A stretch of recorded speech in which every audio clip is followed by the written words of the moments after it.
Composée de 420 pages et 4 chapitres, la surveillance internationale en matière monétaire et financière, tome 1, qui est en réalité la forme retouchée du mémoire de thèse en doctorat de l'auteur, dessine l'architecture institutionnelle régissant la surveillance en matière monétaire et financière dans le monde.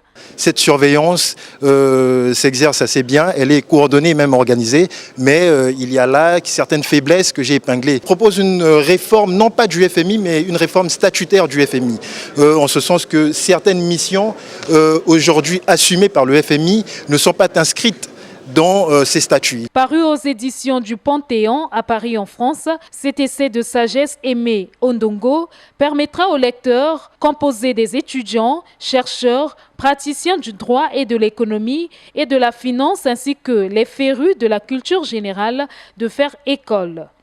Quand j'ai d'abord lu le titre, je me posais la question, qu'est-ce que ça pouvait vouloir dire? Et je crois que ceux qui seront curieux auront beaucoup de choses à apprendre à partir de ce bouquin-là. C'est un exploit, un juriste qui aborde une question aussi délicate sur les finances et la monnaie.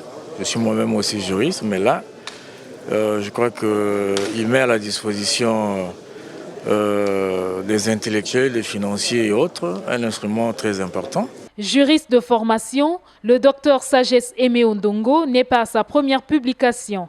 Il est auteur d'une étude consacrée au franc CFA qui vient de paraître dans la revue juridique et politique des États francophones. La surveillance internationale en matière monétaire et financière est disponible dans les librairies de la place. Il est vendu à 18 000 francs CFA.